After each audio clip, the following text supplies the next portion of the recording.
Hello, everybody. For those of you who don't know me, my name is Peter Llewellyn. I run the services around MedComsNetworking.com, which are designed to help and support people working across the globe in and around MedComs. One of the things we've done is we've developed a range of resources for people who are looking at MedComs as a career option, which we've collected together at FirstMedCommsJob.com, where you'll find articles, videos, audio interviews, careers guides, and so on, and details of careers events. The events are great, but not everybody can get to them. And what I'm doing at the moment is encouraging the agencies to come online and join in with these Zoom webinars, which we can record, so that we can reach out to more people and give more people more insights into the businesses. So today, I'm delighted to have the team from Fishawack. We're going to start with a presentation and then a Q&A. So on that note, I'd like to hand over to Lizzie to kick off the presentation. Thank you. Great, thank you, Peter, and thank you for allowing us to come and speak to everyone about Fishawack and medical writing. So, who have you got with us today? Next slide, please. So we've got myself, Lizzie Hutchinson. I'm an editorial director at Fishawack. We've got Elena Garonna, who's also an editorial director from Fishawack, and Heather Shawcross, who's an editorial project leader at Fishawack. And later on, we'll go into a little bit of detail about what those kind of titles mean. Okay. We're going to just sum up in the next few minutes who Fishawack is, what we do, and why you'd want to work with the Fishawack. So we'll start off with who Fishawack is. So Fishawack was founded in 2001. So we've been going for about 18 years, and we're one of the largest independent agencies. So we can encourage individuality in our employees, creative thinking and innovation, and patients are at the heart of everything we do. We're always thinking about them when we're creating content, and the ultimate aim is to improve outcomes for patients. So after 18 years then, Fishawack, as I said, is one of the largest independent global healthcare communication agencies. And over the last 10 years or so, Fishawack Group have brought several companies into the fold, and this has allowed us to offer more to our clients, including healthcare, marketing, and consultancy. As a global company, which is really important, we have offices across 3 continents, with offices in the US, so that's on the East Coast and West Coast. Offices in the UK, so that's from Manchester down to Brighton. And then we've got employees in Basel, in Portugal, and also over in India. And what's quite good is these offices don't work individually. We all work together, frequently discussing accounts between the different offices and working in collaboration. So one of the things we use quite a lot is Skype to make sure that we're communicating in a personable and positive way, and it allows us to keep that kind of small agency feel even as we grow. I've been at Fishawack for 10 years. We started off with a low number, with 60 employees, growing up to 600 employees. And it's things like this, you know, keeping that personal interactivity through the Skype, things like that as we grow. That has allowed us to keep that family feel. And in fact, if I see people communicating and the video isn't on, I'm always like, switch on the video, please. I think it's always the best way to kind of communicate. So Fishawack is a group of probably about 600 staff now across all the different kind of brands and companies. And approximately 60% of them are medical writers. And 90% of them hold PhDs. However, I will point out that a PhD isn't necessarily a prerequisite for a medical writing job. We do have employees that don't have PhDs. So do feel free to ask questions about that. Our writers come from a variety of different backgrounds. So we've got academics, so people coming from their science, from their PhDs, but we've also got people who've come from medical degrees or even have some sort of clinical experience. We've got nurses. We've even got a couple of pharmacists in our fold. And we've also got people who come from medical publishing or science journal publishing. So our writers are also supported by our kind of core team of people. So we've got people who do event specialists, so they organise kind of the events for the clients. We've got our creative and studio and digital IT team. So this means that we can actually create kind of apps or websites or different kind of digital fun tools in-house. We've got project managers who make sure everything keeps to schedule and on budget. And then we've got account leaders and consulting directors who generally make sure the clients are happy and we're delivering what they need us to. Okay, so just on a little who our Fishawack are, here's a few kind of fun little numbers. So I know it says we have a 22-hour working day. Obviously, I'm not saying we're expecting our employees to work 22 hours a day. But that just reflects the fact that we have offices in India, starting one time zone, going all the way through to San Diego. So we're covering a large proportion of the day. And this is part of us interacting between the offices and making sure we can pass things on to other people at the end of the day so that we're not having to work all hours of the day as well. We've got over 600 years medical writing experience. Now that is a number just based on the fact that we've got the 600 employees. Obviously it's more than that. I've been here for 10 years. So, we say at least 600 years medical writing experience. We speak 26 languages across the group, which puts me to shame as I speak one. And we're the preferred partner to 18 of the top 20 pharma companies. So if you can think of a pharmaceutical company, we're probably working with them, to be honest, which is quite nice.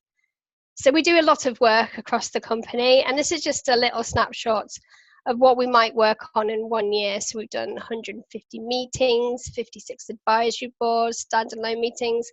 Now those words might not mean much to you at the moment, but just those numbers kind of indicate just how much we're doing within a year, that kind of thing. And you can find us, just a little plug, on 2 social media platforms. So we've got obviously LinkedIn, but we also do have a Twitter account. So do obviously follow us if you want to. So that's just a very, very brief snapshot of who we are, very brief. If that stirs any comments, obviously come back to us at the end and we can answer any questions. But now I'll hand over to Heather in terms of what we do.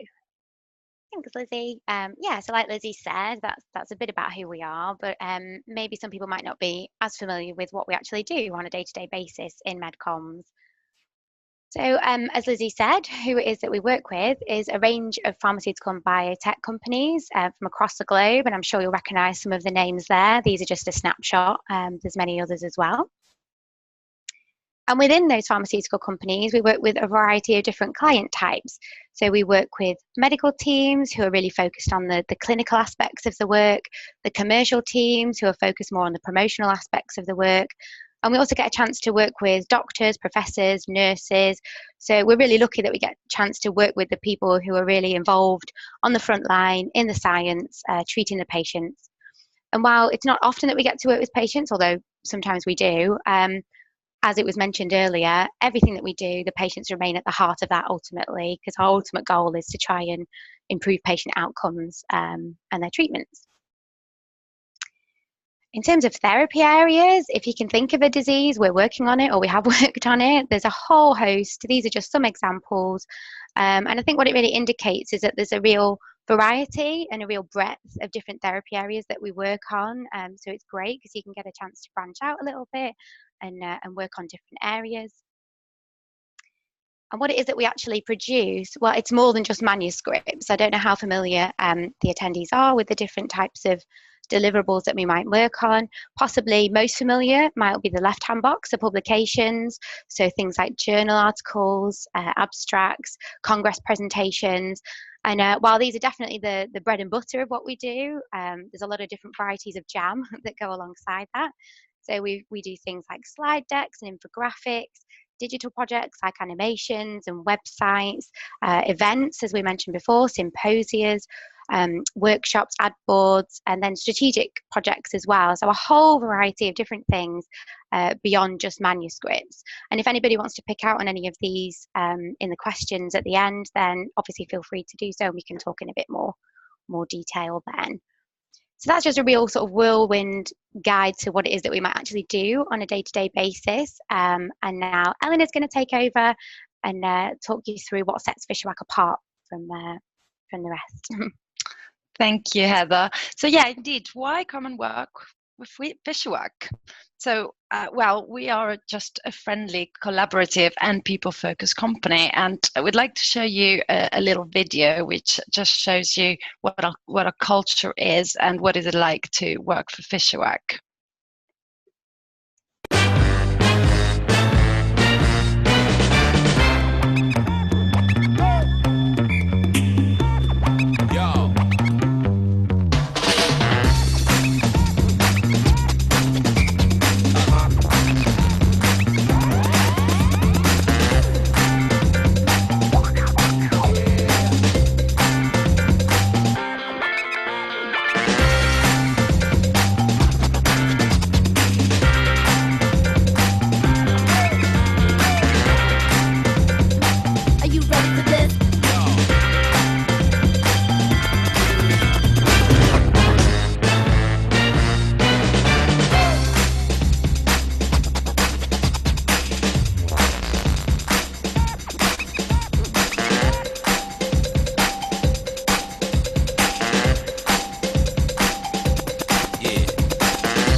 Great. So yeah, so it just shows how friendly, informal our culture is and how fun it is to work for Fishawack. So just some pictures of our offices. So in keeping with our informal and friendly culture, all our offices are open plan. So we have an open question policy, so no question is silly, and everyone sits together, both members of the senior team and medical writers, so you can always find someone to ask a question. On this slide you can see offices from London, Abingdon and the US. So you can see we've got open plan and lots of social areas which foster interaction and communication between all the employees. But it's not all work at Fishawack, and we really encourage everyone to have out of work social interactions between employees. So we've got lots of events that we organize, and just on the slides quite a few examples. And we have a social media work-related platform which is provided by Facebook, and it's called Workplace. So we've got we communicate through Workplace and post things about fun facts for the days. We've got groups about compliance, training, employee announcements, but the most popular group is the Cool Pet group, of which Tank here that you can see on this picture is the protagonist.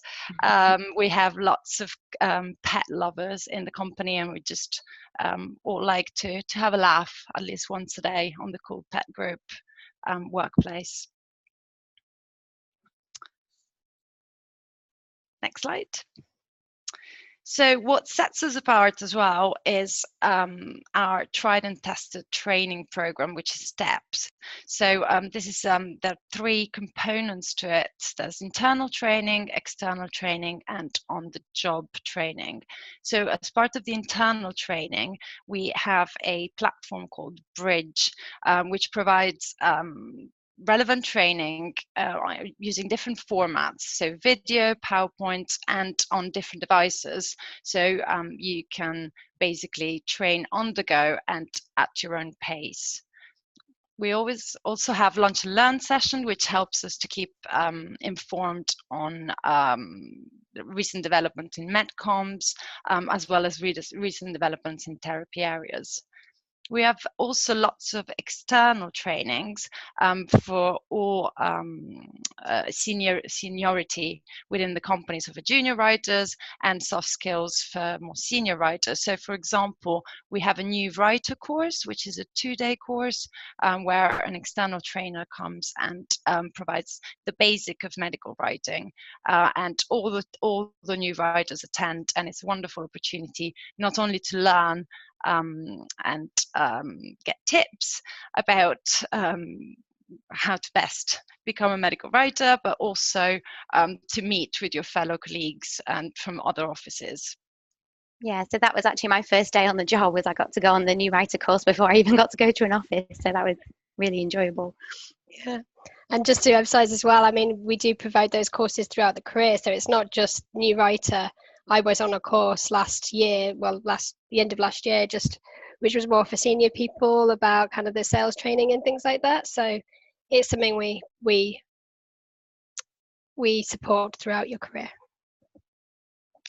Indeed. And but the main part of the training is really on the job training. So from week one, I don't want to say from day one, but from week one, medical writers, when they join, they work on live client projects. So we fully believe that you learn by doing, and working on live projects provides that opportunity. So what we do provide is a lot of mentoring and a lot of support on those client projects, additional time, and it's the best way to learn. So this is just a slide showing the career pathway at Fishawack.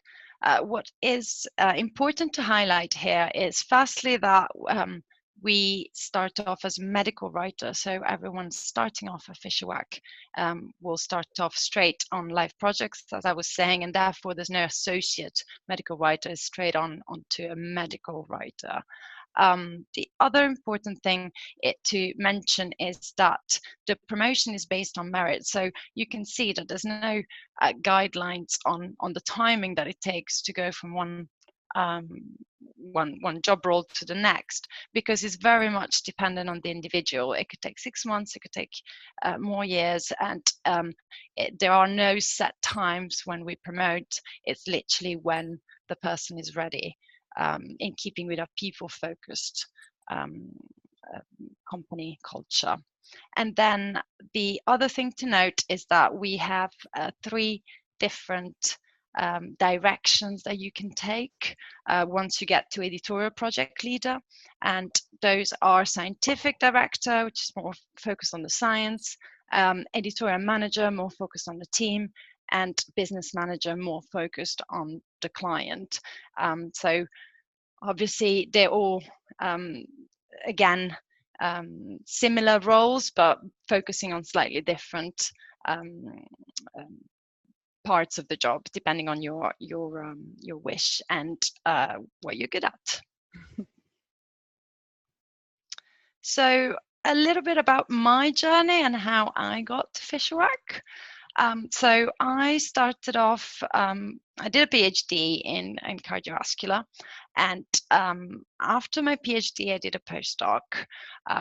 Throughout both my PhD and postdoc, although I really enjoyed conferences, communications, and writing papers,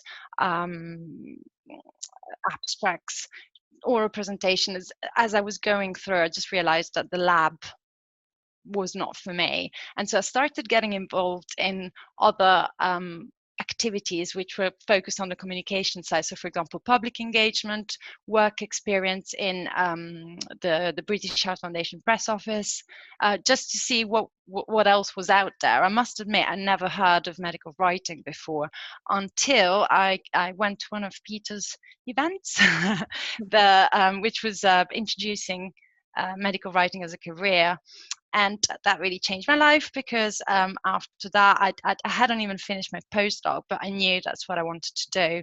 And so I started applying for jobs, and actually I got my first job as a medical writer through one of those events where I met the person that then hired me as a medical writer. I then rose through the ranks in the company that I was before, and I stayed there for about 8 years, and worked in an array of different therapy areas. I started off in cardiovascular and worked in publications, then went on to work in respiratory and then oncology. So just that's the nice thing, is you work on different and varied therapy areas. And then I fancied a change. I worked mainly remotely in my previous company, and I fancied going to work in an office, and therefore I joined Fishawack in the London office as an editorial director about 6 months ago. Cool. So yeah, just as I've got a slightly excuse me, slightly different journey, we thought we'd just emphasize some of that as well. So I started with a PhD in obstetric medicine, of all things, and I quickly realized that the lab wasn't for me. So similar story to Eleanor in that regard. And there was a careers event, and again I want to say that was Peter. And then there was another one by the University of Manchester as well, and both of those events made me go, that's what I'm missing, that's what I want to do. So that's what I started to get, started to apply for jobs, but I also did some kind of volunteer work for a charity, writing up some of their reports. And then I managed to get a summer placement as an editorial assistant, so checking out posters, putting together Congress abstract books, that kind of thing. And I think that was probably about a 6-week placement. And during that time, I did a speculative CV to Fishawack. And they weren't actually advertising for jobs at that time, but they did contact me 2 months later. And I was invited to do the test, do an interview, and I got the job. So that was happy days. So I joined Fishawack 10 years ago, which I can't believe. I've stayed at Fishawack, which is great. I can't believe it was 10 years ago. So yeah, I've stayed at Fishawack and rose through the ranks from senior medical writer, EPL, editorial manager, senior editorial manager. So that is one of those career paths that Eleanor pointed out. So I started to get my first line management responsibilities about 5 years ago, and that's what cemented me towards that kind of editorial director, editorial manager kind of career path. And Fishawack have also supported me through getting a CMPP qualification, which is a Certified Medical Publications Professional qualification. That's one of the qualifications that you can do as a medical writer, and Fishawack have supported me through that. And also, I've worked on lots of different therapy areas through my time at Fishawack, but I've always kind of had a focus on one. And that's kind of swapped throughout the years because, you know, I was on vaccines to begin with, even though that was nothing to do with my PhD, obviously. Then I fancied a change, moved into ophthalmology, and then I fancied another change and moved into respiratory. And Fishawack supported me in my desire to kind of move about and try different therapy areas. So that's really good about Fishawack. We definitely do support what you want to do as long as we have that opportunity available. And then I'll just quickly go through my pathway as well. I'm a little bit earlier on in the process than the other two guys. So I also did a PhD in cardiovascular medicine. Took me about 6 months to realize that the science and the lab was not for me at all. So I, again, like Eleanor, really liked the presenting and the communication and the writing about the science rather than the actual doing of it. And it was another careers event, again, where I had the light bulb moment of, wow, this is a job. I can get paid to do the bit that I actually enjoy. So I applied for Fishawack. They were recruiting at the time that I applied, did the test, did the interview, got the job. And I actually started before I'd even handed in my PhD. I wanted out of there. So I didn't actually get awarded my PhD until after I'd started. Got promoted to senior medical writer and then editorial project leader. And then I'm just now at the start of 2019, starting to progress in the way that the other guys have. So my line management responsibility, and I've also too just got my CMPP qualification. And I'm at that point in the diagram from the previous slide. I'm at that point now where I'll be thinking about which of the 3 branches that I want to go down based on what I enjoy and where my skill set is. So that's me. Okay, so now just a little bit, very briefly, about what the kind of things we look for in entry-level writers. So obviously we're looking for the ability to write. That's a definite one. And some communication experience, some writing experience outside your PhD is great to have. But so, you know, think about what the kind of things you might be doing outside of your PhD. We're looking for that ability to interpret data and think logically, and we test that through the writing test that we send out. An ability to work under pressure, time management and organisation skills, and a proactive, enthusiastic approach. And we say gung-ho, but not reckless, you know? You want to get involved, but you're not about to go do something crazy. So that's kind of what we're looking for. And really, you know, you should be tailoring your CV to those kind of attributes, we would say. Okay. So this is just a little bits of information just about where you can kind of contact us. Our email addresses are at the bottom. And also we've got our website where you can actually, if you click on the contact button, you can start to look into the, you can contact us to provide some speculative CVs and also to look at whether there's any kind of job openings at the time. So yeah, we welcome your questions, and I'll hand back to Peter. Fantastic, thanks all. Heather, can we just sort of lose those slides then? Absolutely. Let's go back to the videos, but thank you very much because that was very comprehensive, very understandable. I followed all that, thank you very much. Can I just say to the audience, we are hoping that you're going to send some questions, comments and observations in. So again, just to remind you, you should at the bottom of your screen see a Q&A button and a chat button. Feel free to use either, it doesn't make any difference. Send us your questions that way. And we'll have 10 minutes or so of Q&A here. Can I just kick it off? One of the things I'd like to just sort of explore a little bit is the global nature of the organisation. We, by definition, don't know exactly who's watching this, but one of the problems we have is we have people coming in from elsewhere around the world outside the UK saying, how do I start, sort of thing. Can we just talk on that a little bit? So you've got a number of offices around the world. Is the process similar? Can a writer anywhere in the world effectively, you know, I know there's some limit to that, but you know, around the world they can come into your organisation in the same sort of way, is that right? Yeah. Lizzie, can you take that one up? Yeah, so yeah, I mean, I would say if you're a brand new writer, we'd want you to be in the office. So, you know, your location would depend on if we have an office nearby. You know, so you learn so much by being around people, you know, the training programs, hearing things going on in the office. So we'd want you to be nearby one of the offices so you can work, or ability to move anyway. But the actual process is for applying for a job is the same. That contact will go through to our central, you know, kind of HR department. So it's the same process. You know, you submit your CV or apply to a job. You get sent a writing test if your CV looks interesting to us. You'll complete that writing test, and then if you've done well on that writing test, you'll get an interview. And then from that interview, you'll be offered a job or not. So it's that same process essentially throughout the company.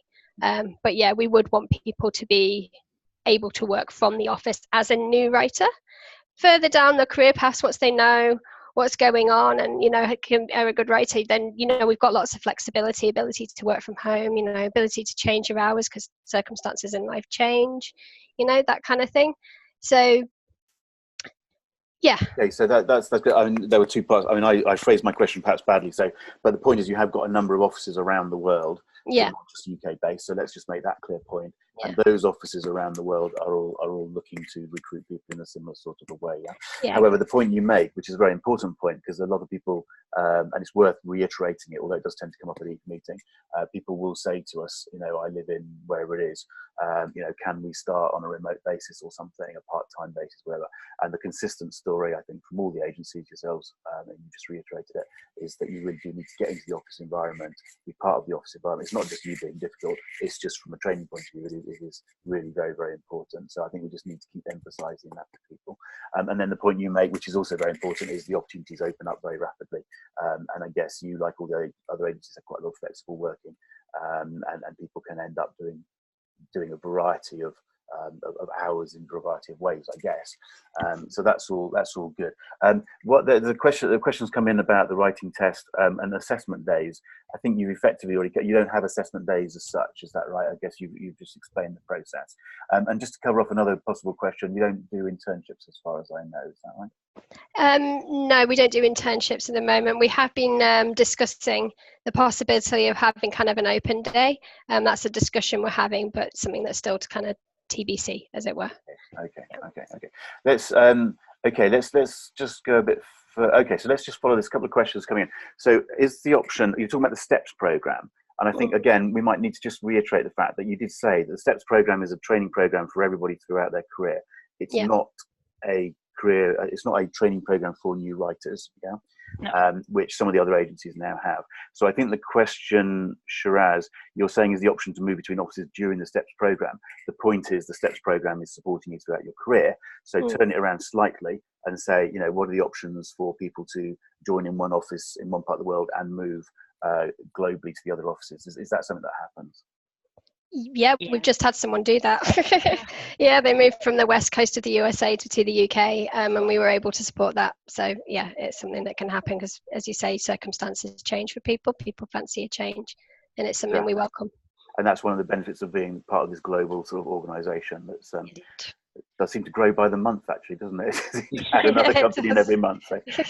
And there's an interesting question here. Do you want to pick up the old Brexit question? Okay, so. Thank you. Okay, I have a question regarding office positions for Europeans. So in working in terms of visas, I asked this, I've been advised to not even apply to jobs in the UK as the chances are low. Just touch on this. Let's not get bogged down in Brexit and all the uncertainty and all the rest of it.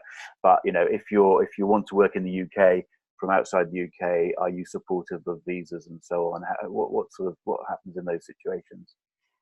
Yeah, we've got plenty of people who are from outside of the UK who work in the UK.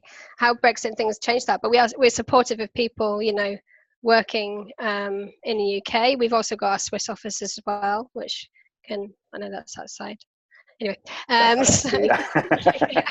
we're all basically completely confused by the whole Brexit thing. So it's too hard to answer that one. No one knows. Exactly. Yeah. But certainly, I mean, the first step would be to apply, and then we can answer any questions.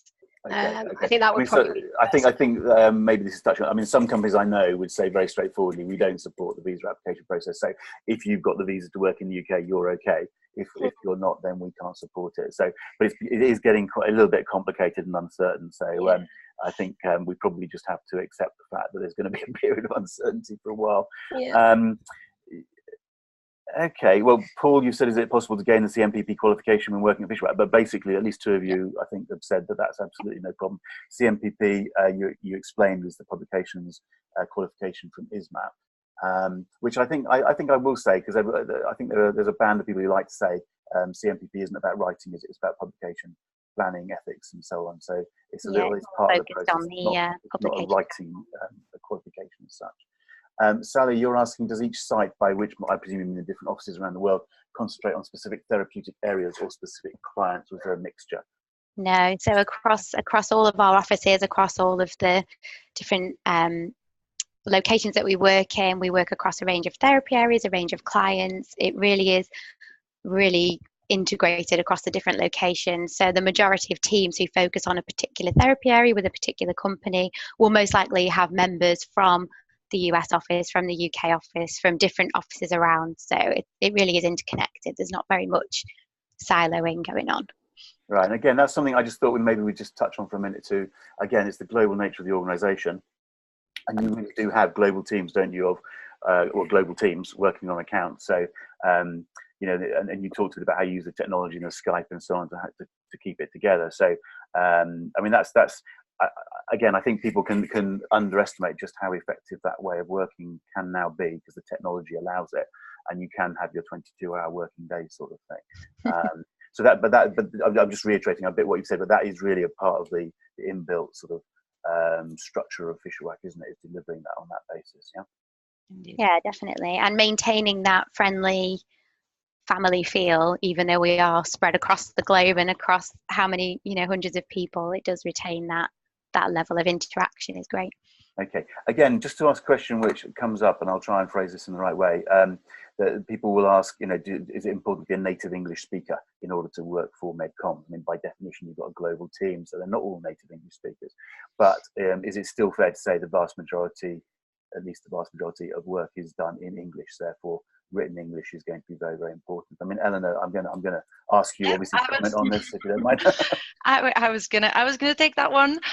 So I've been in England for 20 years, but I'm not native English. Not native. I'm not born in England. So yes, it is really important to speak and write English perfectly, but you don't need to be, have been born here, or have. I mean, I'm British now because of Brexit, but that's another story.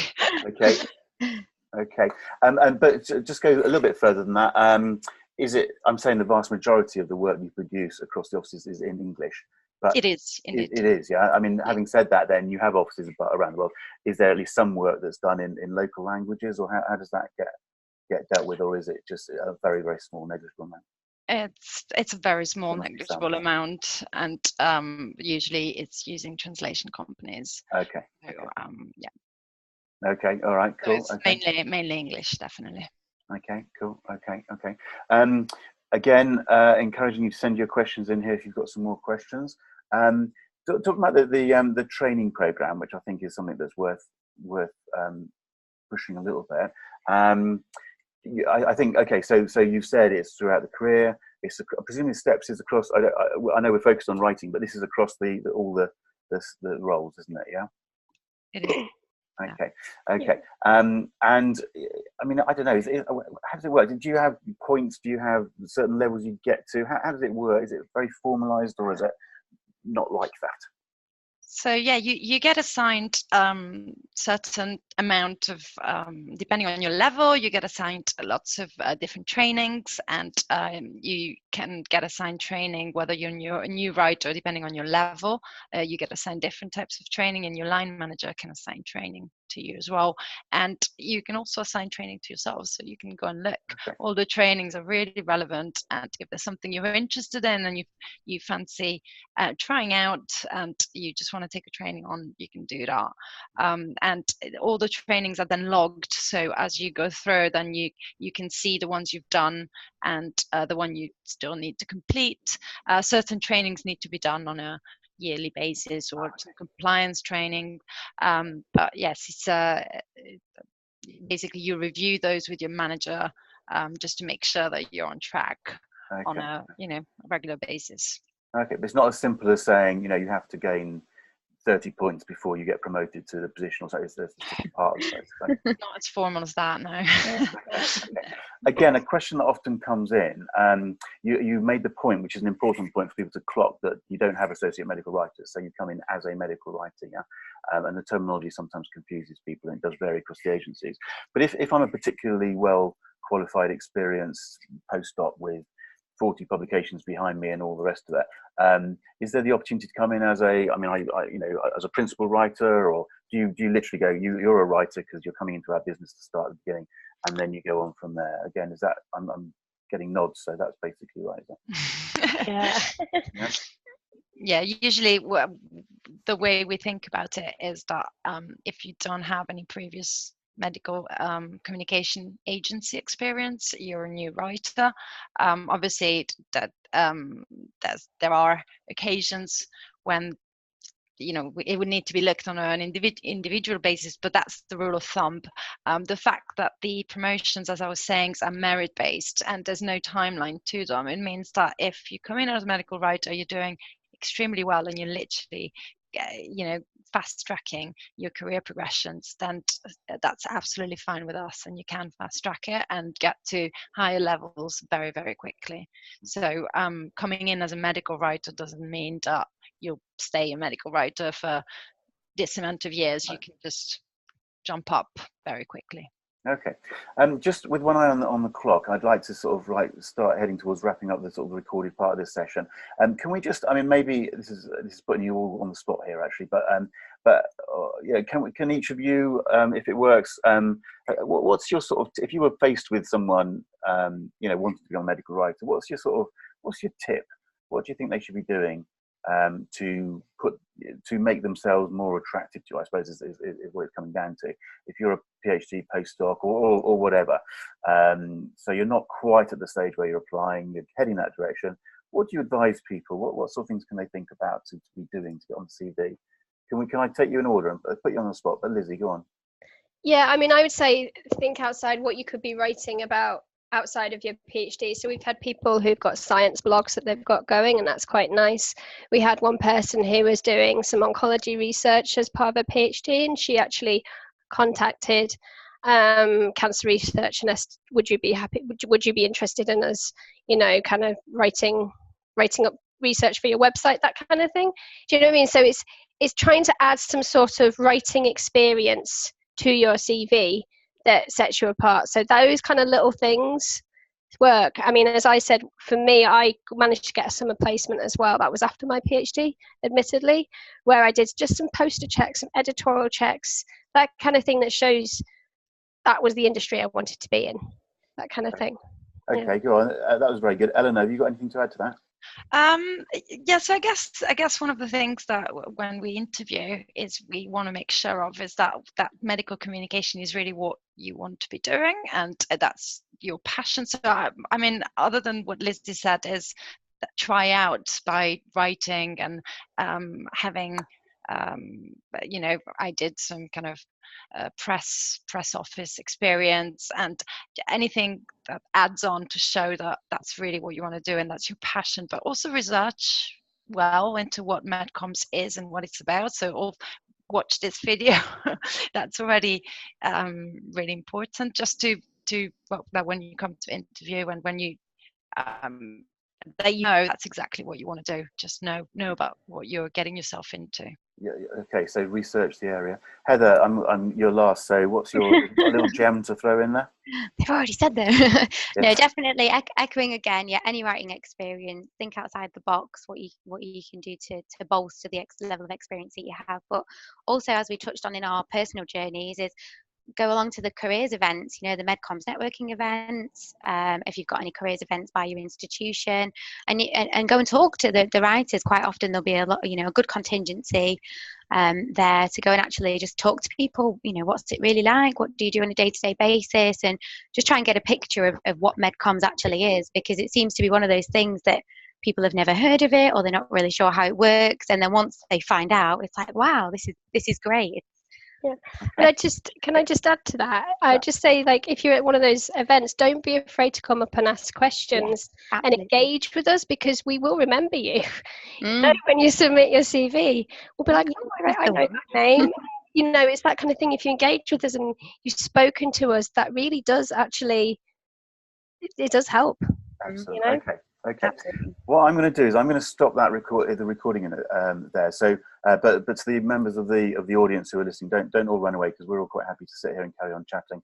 There's a couple more questions there that we can keep talking about. But for the purpose of the video recording, as it were, can I just ask you to say basically thank you to you three for joining in, because this is really very, very helpful stuff. So can I just suggest we say goodbye, give a little wave, and we'll stop the recording there. So say bye, everybody. Bye. Thank you.